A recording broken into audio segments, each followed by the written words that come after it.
भारत सरकार ने चीन के खिलाफ बड़ी कार्रवाई करते हुए 59 चाइनीज़ ऐप्स को बैन कर दिया है। इसमें TikTok, share it, UC browser, hello, Vigo, cam scanner जैसे ऐप शामिल है। ये ऐप भारत में काफ़ी लोकप्रिय थे। भारतीय सुरक्षा एजेंसियों ने सरकार को ये सलाह दी थी कि इन मोबाइल ऐप्स को ब्लॉक कर दिया जाए या फिर लोगों को इनका इस्तेमाल ना करने की सलाह दी जाए। इनका इस्तेमाल करना सुरक्षित नहीं है। ये ऐप बड़े पैमाने पर भारतीय नागरिकों की निजी जानकारी भारत से बाहर भेज रहे थे। इस निर्णय के बाद चीन हमारे डेटा का दुरुपयोग नहीं कर सकता। हमारे मोबाइल में उपयोग में आने वाले ज़्यादातर ऐप चाइनीज़ हैं। इन ऐप्स पर रोक लगाई गई है। वे चाइना में बने हैं और उनका मालिकाना हक रखने वाली कंपनियां चाइनीज़ हैं।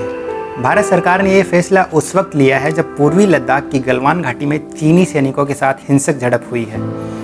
20 भारतीय सैनिक शहीद हुए हैं। भारत में चीनी सामान, सॉफ्टवेयर्स, ऐप्स इत्यादि का बहिष्कार किया जा रहा है।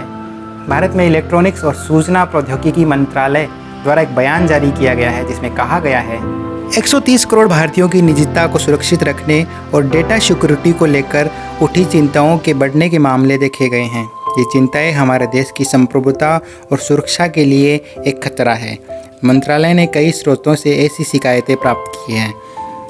ये भी पता चला है कि कुछ मोबाइल ऐप यूजर्स का डेटा चुराकर उन्हें भारत से बाहर के सर्वर पर भेज रहे हैं। इलेक्ट्रॉनिक एवं आईटी मंत्रालय ने आईटी एक्ट के सेक्शन 69A के तहत यह कदम उठाया है। ये ऐप्स एंड्रॉयड और iOS दोनों प्लेटफॉर्म्स पर प्रतिबंधित होंगे। इन चाइनीज़ ऐप में ज़्यादातर लोकप्रिय ऐप टिकटॉक को उसकी अश्लीलता और फूहड़ फन के लिए काफ़ी समय से बैन करने की मांग चल रही थी। चीन के खिलाफ भारत सरकार ने सख्त कदम उठाते हुए 59 चाइनीज़ ऐप्स को बैन किया है। इस बार भारत सरकार ने चीन की दुखती रख डिजिटल प्लेटफॉर्म पर डिजिटल स्ट्राइक की है।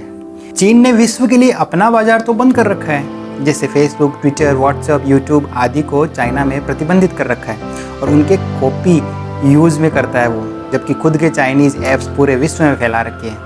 इन 59 ऐप्स से भारत में चीनी बाजार कम हो जाएगा। इस तरह से प्रतिबंध लगाए जाने के बाद अब एंड्रॉयड और iOS दोनों प्लेटफॉर्म्स को अपने स्टोर से इन ऐप्स को हटाना होगा। हालांकि सरकार की ओर से जारी प्रेस विज्ञप्ति में लोगों को इन ऐप्स को अनइंस्टॉल करने की अपील नहीं की गई है।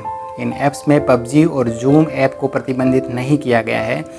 इससे एक बात तो साफ हो गई है कि आप चाहे इन ऐप्स को अनइंस्टॉल करें या ना करें, आपको इन ऐप्स को चलाने की अनुमति अब हमारे देश में नहीं मिलेगी। आपको हमारी ये रिपोर्ट कैसी लगी? लेटेस्ट न्यूज़ और अपडेट्स के लिए देखते रहें the Panchnama. Please subscribe and don't forget to press the bell icon to get notified whenever we upload a new video.